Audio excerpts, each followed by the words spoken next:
Bem, pessoal, vamos de BTC no fim de tarde desse sábado, 16 de setembro. Agora na Espanha, 21 horas e 2 minutos. No Brasil, 16 e 2 da tarde. Gente, como hoje é sábado, já se encaminhando para o final do sábado aqui na Espanha, aí no Brasil ainda está no meio da tarde, faltam poucas horas para concluir o desenho desse candle semanal, cujo fundo respeitou o suporte aqui, bateu forte no suporte representado pela VWAP decenal, que é essa linha amarela aqui.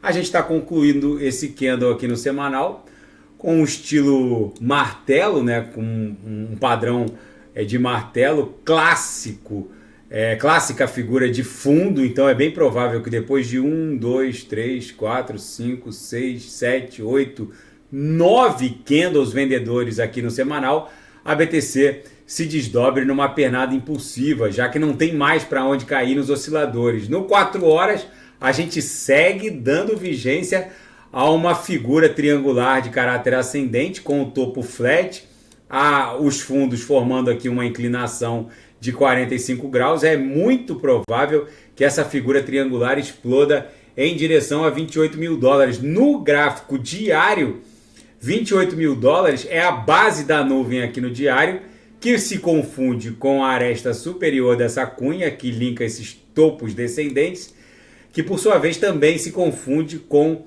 a média móvel de 200 períodos aqui na projeção. Então é bem provável que a BTC se desdobre até 28 mil dólares. A gente conseguiu desenhar hoje um corpo real para cima da mediana do canal de Keltner. As três linhas do canal, por sua vez, também emborcaram forte para cima na projeção.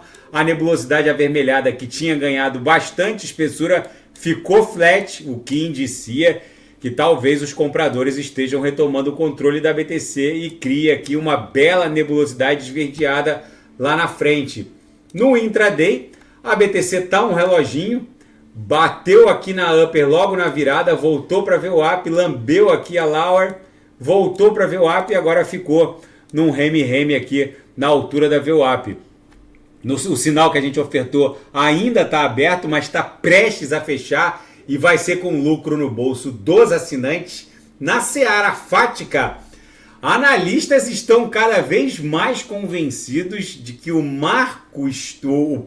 máximo histórico da BTC em termos de cotação, a máxima de todos os tempos, vai ser superada antes do halving, do próximo halving, que vai acontecer entre abril e maio do ano que vem. O halving vai cortar pela metade os rewards de mineração da Bitcoin.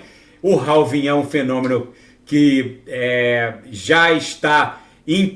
O halving ele acontece de 4 em 4 anos, ele está programado dentro do protocolo de criação da blockchain da BTC, ou seja, ele acontece de forma quatrienal, cortando os rewards de mineração da BTC pela metade e aumentando a raridade da BTC. Na verdade, a Bitcoin só vai ficar deflacionária depois de 2140. Eu acredito que nenhum de nós esteja vivo para poder presenciar uma BTC deflacionária, quando a última Bitcoin vai ser minerada lá entre 2140 e 2160, e a partir daí qualquer private key perdida só vai deflacionar o sistema. Ou seja, se os analistas agora estão pontificando que o novo all-time high da BTC, a nova máxima histórica, vai acontecer antes de 2024, é porque vem coisa aí, principalmente em termos de aprovação dos ETFs no mercado spot à vista. E o CEO da Binance, o CZ, ele abordou uma série de FUD espalhado. FUD é um evento é uma tentativa de se criar pânico em qualquer mercado, principalmente no mundo cripto. Essa expressão, na verdade, é medo, incerteza e insegurança. É um acrônimo dessas expressões em inglês. O fato é que esses FUDs acabaram se espraiando durante o final de semana, no começo do final de semana, e o CZ tweetou dizendo que toda alteração da diretoria da Binance norte-americana se deve principalmente pelo fato de que os diretores tinham contrato por tempo determinado. o Brian Schroeder, que foi o diretor mais atacado por Food, por ter eventualmente saído por conta de uma crise que o CZ não confirmou nesse tweet. Ele, na verdade, cumpriu o seu compromisso com a Binance, esgotou os 2 anos, conseguiu atingir todas as metas e o mesmo aconteceu com a diretoria jurídica, ou seja, não há nenhum problema, segundo o CZ, com a Binance norte-americana. E o Justin Sun, fundador da Tron, despertou preocupações da comunidade cripto ao cunhar, ou seja, produzir novos tokens da TrueUSD, da TUSD, uma stablecoin pareada a 1 para 1 contra o dólar norte-americano, no montante de 865 milhões de dólares, 865 milhões de novos tokens TUSD. Eu olhei aqui na CoinMarketCap, o despeg não aconteceu,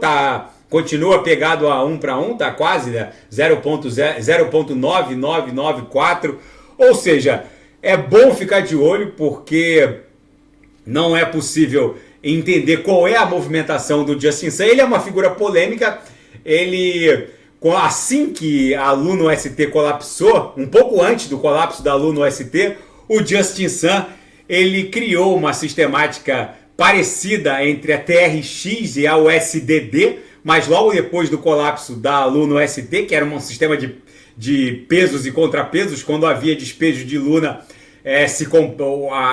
se vendia o UST para poder recomprar Luna e vice-versa, só que sabidamente o sistema colapsou. Ele criou uma sistemática parecida com a TRX e a USDD, mas depois, pelo visto, ele suspendeu a USDT hoje. Travou ali no market cap de 700 milhões, deixa eu botar aqui para ver o market cap da USDD. Travou ali no market cap de 700 milhões. Vocês vejam que depois aqui foi o colapso da Luno ST, ó. E aí depois ele não emitiu mais, ó. Travou em 712 milhões e ficou nisso. Mas estava numa expansão brutal. Aí quando houve o colapso, ele acabou meio que suspendendo a expansão da USDD. Mas enfim, o Justin Sun é uma figura polêmica, então é bom ficar de olho com a TrueUSD, a TUSD. E na seara geopolítica e finanças internacionais, o mercado se pergunta se o padrão vender em Rosh Hashanah e comprar em Yom Kippur vai fazer sentido esse ano.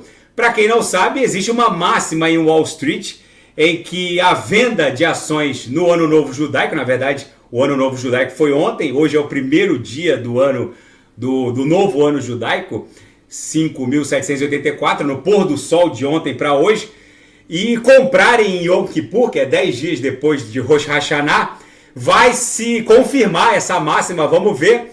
Existe esse adágio em Wall Street, na verdade, pelo andar da carruagem, ontem, Nasdaq caiu, Dow Jones também caiu, S&P também tombou. Pelo andar da carruagem, mais uma vez, essa máxima de vender em Rosh Hashanah e comprar em Yom Kippur, que é o 10º dia após Rosh Hashanah, que é o dia do perdão ou o dia da expiação, o dia mais importante do calendário judaico, na verdade. Enfim, talvez se confirme.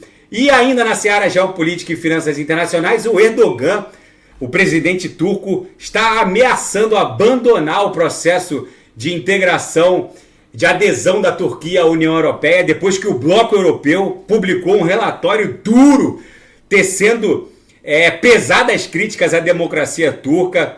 Disse o relatório que não há leis,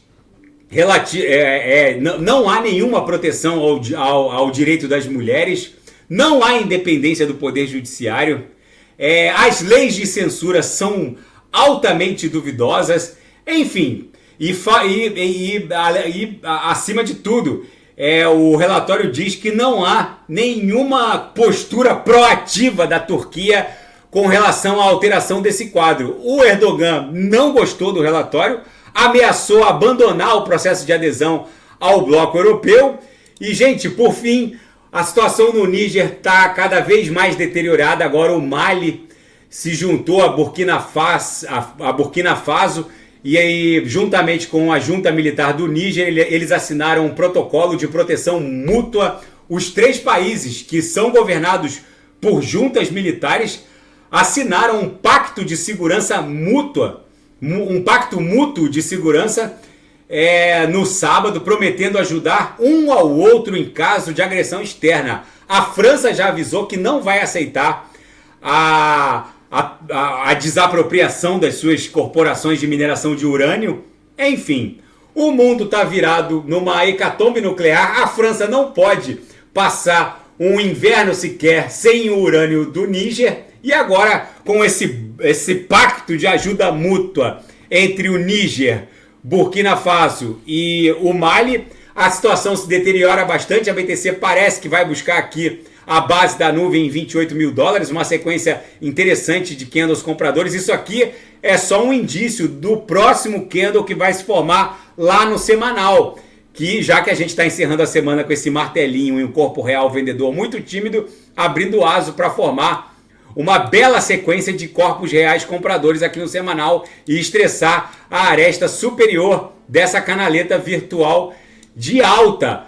E o DXY, que guarda uma relação movimentacional de inversão com a BTC, tem tudo para tombar essa semana e buscar algo abaixo de 100, ali em 99. Quando o DXY faz isso, sobe, a BTC faz isso, desce. Agora que o DXY vai cair, a BTC vai buscar algo ali, provavelmente próximo de $40 mil no final dessa pernada aqui no semanal. Tá bom, pessoal? Se nada fugir do script, eu volto amanhã para analisar a própria BTC. Fiquem com Deus. Shana Tová, o Metuká. Tenham um ano novo bom e doce e feliz. Enfim, se nada fugir, eu volto amanhã. Fiquem com Deus. Grande abraço. Até amanhã.